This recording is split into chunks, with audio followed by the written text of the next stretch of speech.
चलिए बैठ जाइए। पहले श्री गणेश कर लेते हैं कार्यक्रम का। आइए कुछ काम विशेष करते हैं, आइए कुछ काम विशेष करते हैं, रोशन ये पार्क और देश करते हैं। गणपति गजानन महाराज को याद करते हुए हम आज इस कार्यक्रम का श्री गणेश करते हैं, श्री गणेश करते हैं। हाथों में गीता, गुरु ग्रंथ, बाइबिल और कुरान रखती हूँ। हाथों में गीता, गुरु ग्रंथ, बाइबिल और कुरान रखती हूँ। मैं मेरे दिल में हर जाति पाति धर्म पंथ मजहब का सम्मान रखती हूँ। अरे होगा कोई और जो दिल में रखता होगा कोई और। मैं मेरे दिल में सबसे पहले हिंदुस्तान रखती हूँ, सबसे पहले हिंदुस्तान रखती हूँ। और ये हिंदुस्तान आपके दिल में हमेशा बरकरार रहना चाहिए। एक बार जोरदार तालियां हमारे सभी बहनों के लिए। मीठी बातें और चेहरे पे मुस्कान, मीठी बातें और चेहरे पे मुस्कान, ऐसे ही सभी अतिथि हमारे महफिल की शान। आप सब लोग हमारी महफिल की शान हो। कुछ लोग नहीं आए और आज दो कार्यक्रम है, एक तो होली समारोह और दूसरा हमारे एक मेन अतिथि साथी हमसफर हैं जो किसी परिचय के मोहताज नहीं हैं। उनका हम नाम नहीं बताएंगे, तुम लोग को गैस करना है। यहाँ पर उपस्थित सभी सम्मानित नारी वर्ग को मेरा नमस्कार। आज इस होली समारोह पर मैं आप सभी सम्मानित बहनों व अपने अतिथि का तहे दिल से अभिनंदन करती हूँ। इस होली समारोह को हम लोग वर्षों से मनाते आ रहे हैं। इस पार्क के उपलक्ष्य पर हम लोगों को यहाँ पर एकत्रित होने का मौका मिला है। होली एक खुशी और सौभाग्य का उत्सव है जो सभी के जीवन में वास्तविक रंग और आनंद लाता है। दो लाइनें अपनी मुख्य अतिथि के लिए। महक उठा ये पार्क, जब से आप पधारे हैं ऐसा एहसास होता है कि आप जन्मों से हमारे हैं, आप जन्मों से हमारे हैं। जिनकी मैं बात कर रही हूँ उनका महिलाओं के योग कार्यक्रम में बहुत बड़ा योगदान है। सभी महिलाओं से गुजारिश है 2021 जनवरी को कभी भूलना मत। एक समय ऐसा आया था 2021 जनवरी का महीना था, महिला वर्ग को विशिष्ट पार्क में योग करने से रोक लगा दी गई थी, वो भी एक मामूली गार्ड द्वारा, जिन्होंने हमारी हक की लड़ाई लड़ी और हम लोगों को दोबारा इस विशिष्ट पार्क के अंदर लेकर आई एक सम्मान के साथ, जो शेरनी की तरह दहाड़ती हैं और नदी की तरह बहती हैं। उनके लिए दो लाइनें ध्यान से सुनिए। अगर हाथ में होता तो आसमान देने को मन करता, अगर हाथ में होता तो आसमान देने को मन करता, सिर झुक झुक कर जाता, इतना मान देने को मन करता है। आपने तो बंजर जमीन में चंदन उगा दिए, आपने तो बंजर जमीन में चंदन उगा दिए। आपकी इस अदा पर दिलो जान देने को मन करता है, आपकी इस अदा पर दिलो जान देने को मन करता है। जिंदगी में कभी भी शेरनी को भुलाना नहीं, चाहे कैसा भी टाइम आए, हमेशा आगे खड़ी रहती हैं।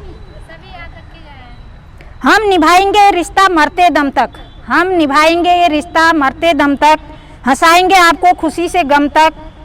ऐ यार कभी हमसे रूठ न जाना, ऐ यार हमसे कभी रूठ न जाना, साथ रहना हमारे आखिरी दम तक, साथ रहना हमारे आखिरी दम तक।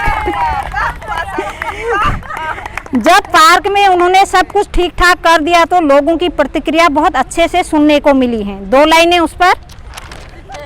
जो ने देते थे जवाब उनके भी सलाम आने लगे।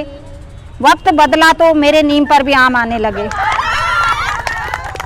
दोस्तों वक्त जरूर बदलता है, वक्त जरूर बदलता है, इतना ध्यान रखना। बस अपने अंदर थोड़ी सी सब्र करने की शक्ति होनी चाहिए और वो शक्ति हमें योग, प्राणायाम और अपने साथियों से मिलती है। इस एकता को कभी मत तोड़ना। अब मैं अपने मुख्य अतिथि का दो लाइनों से परिचय देना चाहूँगी। सुनकर कर दे अनसुना ऐसी उनकी आदत नहीं, सुनकर कर दे अनसुना ऐसी उनकी आदत नहीं। किसी महफिल में छुप जाएं ऐसे उनके अंदाज नहीं, किसी महफिल में छुप जाएं ऐसे उनके अंदाज नहीं। मिलकर भूल जाएं ऐसे उनके अल्फाज नहीं, मिलकर भूल जाएं ऐसे उनके अल्फाज नहीं, सूरज से दमकते हैं ये, किसी परिचय के मोहताज नहीं, किसी परिचय के मोहताज नहीं। अब मैं उनको मंच पर बुलाना चाहूँगी, आगे आ जाइए। और सुधा जी आप भी आ जाओ। सुधा जी की भी तबीयत बहुत ख़राब हुई थी। देखो हम लोग कितने सौभाग्य हैं, मतलब उनकी सही हो गई तबीयत इस समय। हमको मतलब अंदर से तो विश्वास था सही हो जाएंगी, लेकिन यहाँ तक पहुँच पाएंगी करके नहीं वो था। जो आज सभी लोगों की जो दुआएं हैं। चलिए सुधा जी द्वारा हमारी शेरनी की सम्मानित फूलों की माला से। Thank you. आप सबका भी स्वागत है। और मेरी तरफ से भी आपको बहुत बहुत बधाई हो, होली की ढेर कामनाएं। जा रही हैं शेरनी जी का थैंक यू। अर्पण करने जा रही हैं। जब भी कोई आपको परेशानी, दर्द का नहीं सिर्फ दुख का निवारण है, कहीं भी आपको कुछ डिप्रेशन कुछ होता है, इसके आगे आप लगातार 5 मिनट बैठिएगा, आपके दुख दर्द सब ये खींच लेगा। ये वो पौधा है। Thank you. और ये सबके लिए है। Thank you Savita ji. कुछ समय निकाल कर 1-1.5 घंटा 2 घंटा हम लोग आते हैं, योग करते हैं, योग साधना करते हैं, मेडिटेशन करते हैं। और उस योग साधना और मेडिटेशन के द्वारा हम ये समझाने की कोशिश करते हैं या समझने की कोशिश करते हैं, समझाने से ज़्यादा समझने की कोशिश करते हैं। खुद को शांत रखिए, खुद को योग के द्वारा स्वस्थ रखिए। और अगर कभी ऐसा मौका आए जब सामने वाला चढ़ के हम पे बात करे, सही और ना सही ये ना सोचते हुए गलत को भी सही करने की कोशिश करे, तो मेरी सारी बहनों से यही रिक्वेस्ट है कि सब लोग एक साथ होकर, एकजुट होकर, एक महिला का सहयोग करेगी तो ये महिलाओं से जितनी भी महिलाएं आएंगी और एक दूसरे के साथ जुड़ती चली जाएंगी, तो हमारे आने वाले समय में महिलाओं का भाग्य इतना दयनीय नहीं होगा जितना आज भी कहते हैं। हम 21वीं सदी में काम कर रहे हैं, 21वीं सदी में जो है जीवन यापन कर रहे हैं, लेकिन ऐसा है नहीं। जहाँ पर भी जिसको मन पड़ता है वो औरत को अपने पैर की जूती समझते हैं। और ये धारणा को हमें अपने घर से ही बदलना है। हम एक दूसरे का सपोर्ट करें। जब हम एक दूसरे का सपोर्ट करेंगे तो सरल सी बात है कि सारी दुनिया हमारे सपोर्ट में आएगी।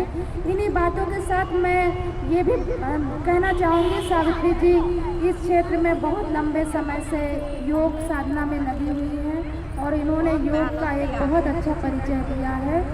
और योग की पहचान एक तरह से मैं तो बहुत लंबे समय से योग के रूप में सिर्फ एक चीफ गेस्ट आती थी बनकर रह गई हूँ, लेकिन योग की कक्षाओं को सावित्री जी ने ही सुचारू रूप से संचालन किया है।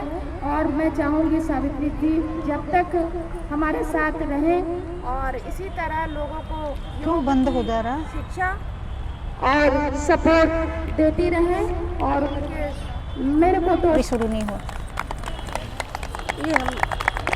एज इतनी एज होने के बाद भी लोग तो घरों में बोलते हैं हम उठ नहीं पाते। आंटी की एज 70 के आसपास है, बराबर हम लोग के साथ योगा करती हैं।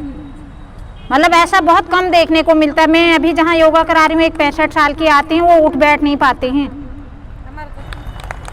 जोरदार तालियों के साथ आंटी का स्वागत कीजिए।